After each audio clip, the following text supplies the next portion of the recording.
Assalamualaikum warahmatullahi wabarakatuh. Masih bersama saya Tri Surya Pranoto di channel ini. Kali ini saya akan membahas apa itu Bitcoin. Sebelum itu saya akan menceritakan ya. Tadi sebelum saya tidur, teman saya mengabari saya di WA, bro, tolong bikin konten tentang blockchain. Saya tanya, apa itu blockchain? Udah, pokoknya kamu cari tahu. Ini saya akan mengutip dari media.com. Di sini ada judul mengenal apa itu Bitcoin beserta kekurangan dan kelebihan dan cara penggunaannya.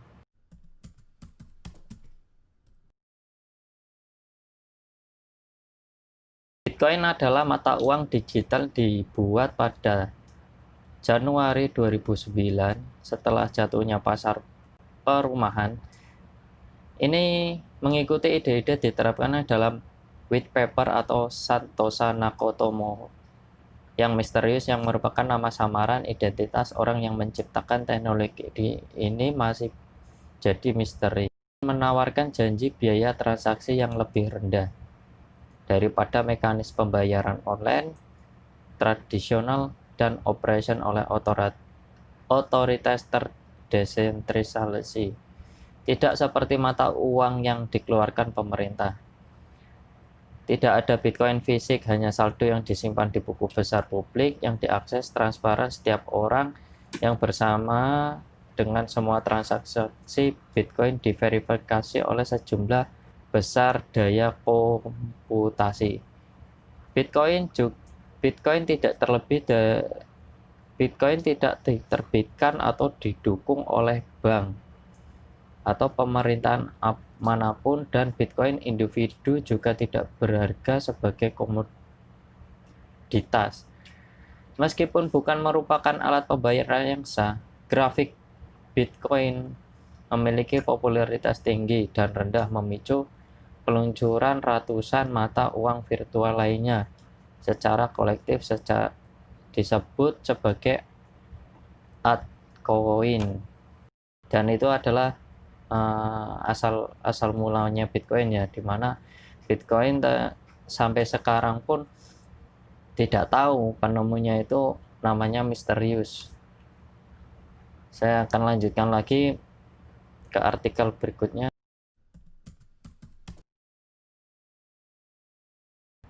Bitcoin atau dalam kurung BTC adalah mata uang digital yang digunakan dan didistribusikan secara elektronik.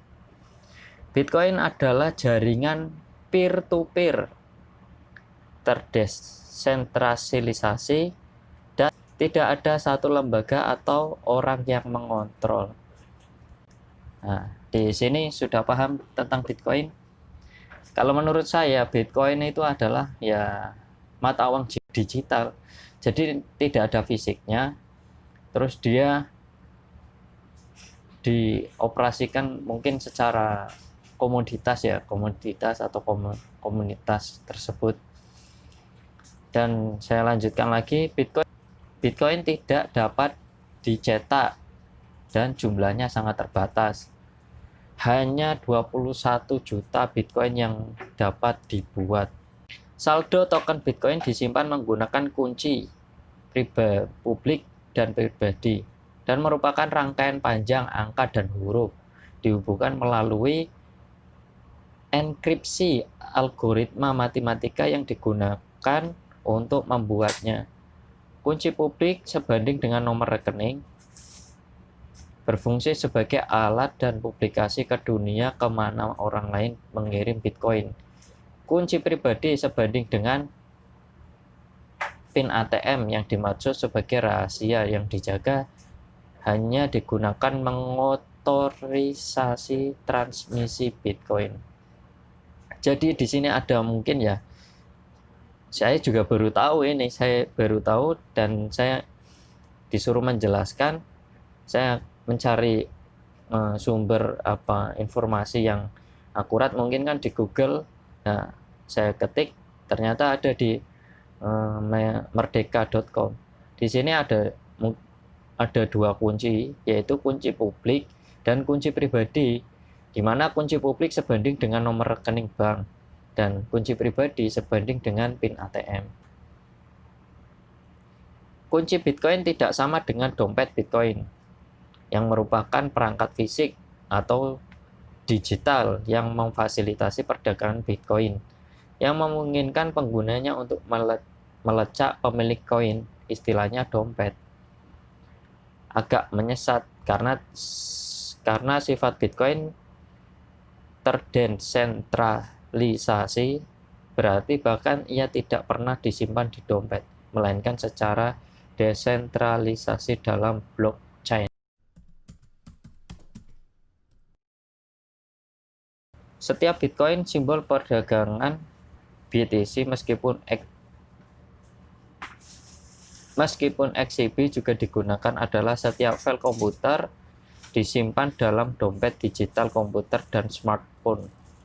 Untuk memahami cara kerja Bitcoin, ada banyak yang memahami istilah ini.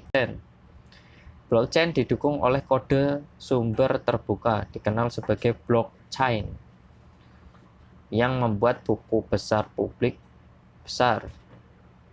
Setiap transaksi adalah blok yang dirantai ke kode, membuat catatan permanen dari setiap transaksi. Teknologi blockchain adalah jantung dari 2.200 mata uang kripton yang telah mengikuti setelah Bitcoin. Kunci pribadi dan publik.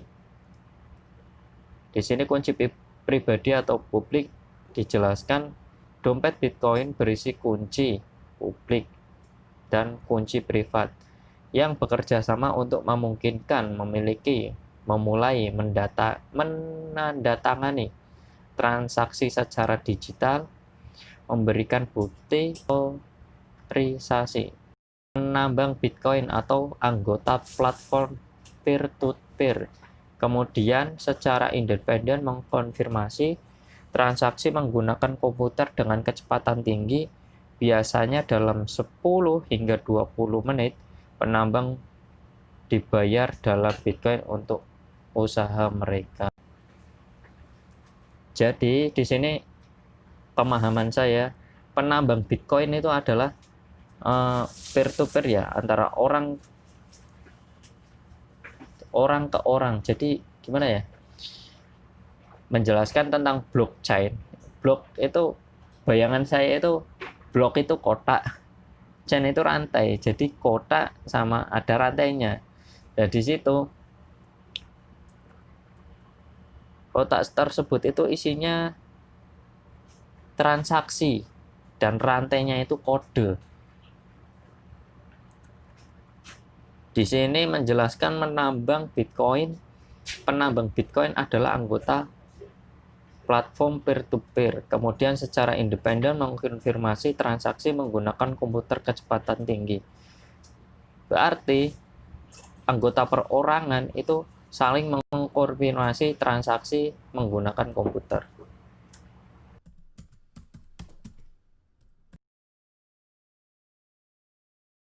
Nilai Bitcoin mengikuti harga penawaran dan permintaan. Dan karena permintaan naik turun, ada banyak volatilisasi dalam harga cryptocurrency. Selain menambang Bitcoin yang dibutuhkan keahlian teknis dan investasi pada komputer berkinerja tinggi, kebanyakan orang membeli Bitcoin secara bentuk spekulasi mata uang, bertaruh bahwa nilai dolar AS dari satu Bitcoin akan lebih tinggi di masa depan daripada saat ini. Tapi itu sulit diprediksi.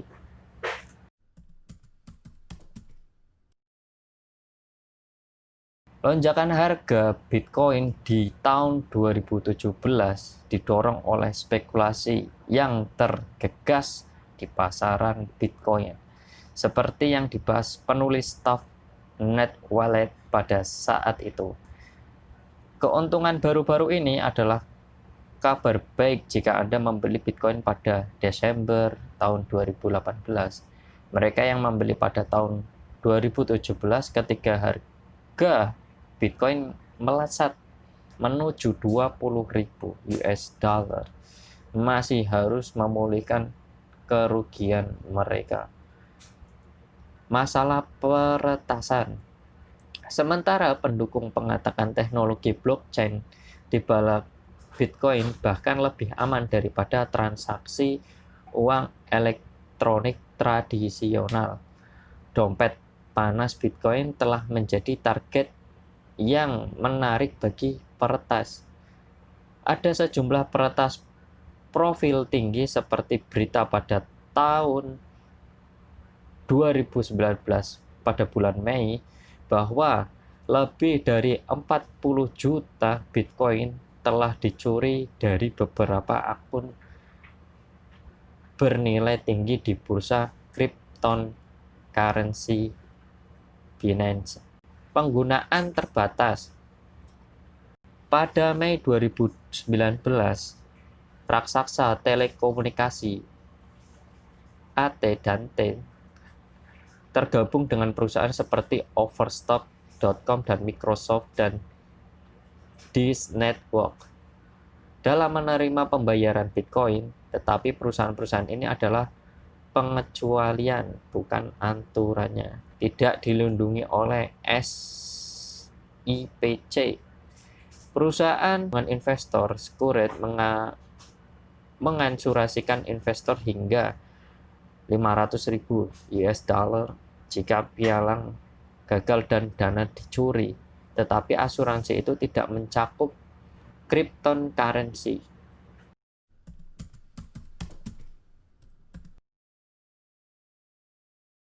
Ada 3 poin. Yang pertama, transaksi pribadi dan aman kapan saja dengan potensi biaya yang lebih sedikit.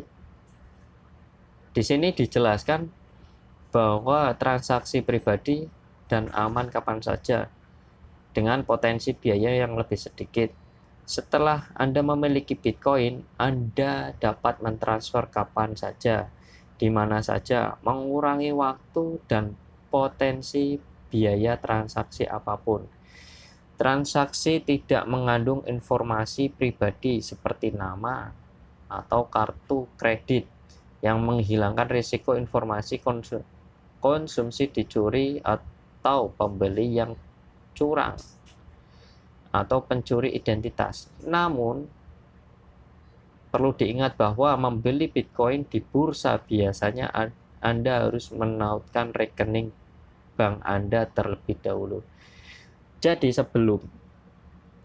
di sini menjelaskan kalau kelebihannya itu dia transaksinya itu kapan saja, di mana saja, dan tidak ada potensi biaya transaksi apapun.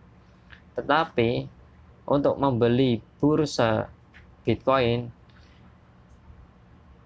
Anda harus menautkan rekening bank Anda terlebih dahulu. Yang kedua, potensi pertumbuhan besar. Beberapa investor yang membeli dan menahan mata uang yang berpengaruh bahwa begitu Bitcoin matang, kepercayaan yang lebih besar dan pengguna lebih luas akan mengikuti. Oleh karena itu, nilai Bitcoin akan tumbuh. Di sini menjelaskan potensi pertumbuhan besar. Beberapa investor yang membeli dan menahan mata uangnya bertaruh bahwa begitu Bitcoin matang dan kepercayaan yang lebih besar dan pengguna yang lebih luas akan mengikuti. Oleh karena itu Bitcoin akan bertumbuh makin besar. Yaitu saya nggak begitu paham ya ini masalahnya. Poin ketiga yaitu kelebihan dari Bitcoin. Kemampuan untuk menghindari bank tradisional atau perantara pemerintah. Setelah krisis keuangan dan resesi hebat, beberapa investor sangat ingin merangkul mata uang alternatif yang terdesentrasi mata uang yang akan berdasarkan mata uang yang pada dasarnya berada di luar kendali bank biasa, otoritas pemerintah atau pihak ketiga lainnya. Namun untuk pembeli Bitcoin di bursa dolar Amerika, Anda mungkin perlu menautkan rekening Anda. Ya, itu sekilas tentang Bitcoin serta blockchain, cryptocurrency.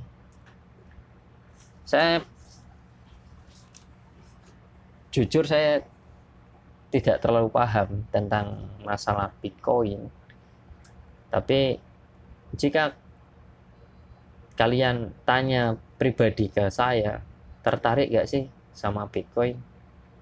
Saya akan menjawab tidak. Karena gimana ya? Subjeknya itu tidak jelas. Dia itu Bitcoin tapi mata uang yang di sini tidak di sini dikatakan tidak ada fisiknya. Sedangkan yang tadi kelemahannya Bitcoin tadi yaitu tidak terikat sama pemerintah atau lembaga yang lain. Jadi jika nanti kalau ada mungkin kekurangan atau gimana, kita akan mengeklaim ke siapa? Saya nggak tahu, mungkin di layanan Bitcoinnya mungkin ada, tapi saya kurang tahu. Jadi saran saya yang belum, jika kamu nggak tahu, mending menurut saya kalau kalian tidak tahu masalah ini, mending kalian gugurkan niat untuk membeli Bitcoin. Mending ya, kalau menurut saya, saran saya, mending kita investasi yang jelas. Ada uang, ada barang, ada uang, ada jasa, gitu aja. Jadi kalau Anda memiliki uang, ini menurut saya memiliki uang yang lebih atau mungkin ya sedikit, bisa dibelikan sekarang ikan emas, dikit-dikit kita ngumpulin emas, nabung emas. Jadi kedepannya mau beli mobil, mau beli tanah, atau mau beli rumah apa untuk sekolah anak, itu kita menggunakan emas. Jadi nabungnya dengan emas. Gitu aja. Kalau gini kita nggak tahu nanti suatu ketika teknologi apa tersendat apa gimana, jadi susah untuk kedepannya. Dari segi pola pikir gitu kalau menurut saya. Mungkin nanti kalau yang belum pernah, coba di cross check lagi Bitcoin dalam segi menurut agama gimana sih itu, halal apa haram atau gimana, diperbolehkan atau tidak, itu aja. Tapi kalau untuk kedepannya ini kan prediksi terus, Bitcoin adalah ini apa mata uang yang kayak gini, yang kedepannya bagus dan segala macam. Saya akan mengutip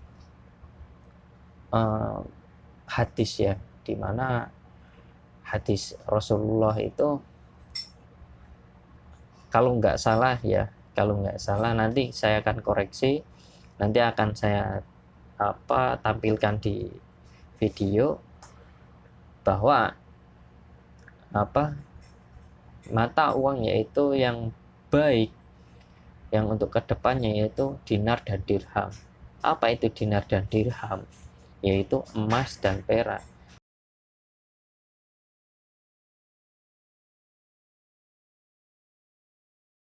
So, jadi kamu jangan mainan ini. Kalau menurut saya yang kalian yang muslim, ikuti aturan agama yang sudah disampaikan Nabi Muhammad atau dibuat sama Gusti Allah kan. Karena gimana, untuk kedepannya mungkin kamu harus kayak gini, harus kayak gini, harus kayak gini, udah ikuti aja, nanti bakal akan terjadi apa, tegaknya kembali jika dinar dan dirham akan kembali digunakan, yaitu dinar dan dirham kita gunakan lagi. Udah, masalah Bitcoin apa nggak usah ikuti gitu, kita kita nurut aja gitu loh. Jadi hidup jangan dibuat susah ya. Nah, itu pendapat saya untuk Bitcoin. Dan untuk sistem-sistem yang lain saya kurang tahu masalahnya tentang kayak gini. Dan terima kasih untuk teman saya, karena beliau meminta saya untuk membahas ini. Jadi saya akan jelasin sebisa saya. Jika saya ada kesalahan atau tutur kata yang kurang baik, saya minta maaf. Saya doakan yang punya hutang semoga hutangnya dilunasi. Jangan lupa tegakkan sholat, tunaikan zakat, jauhi riba.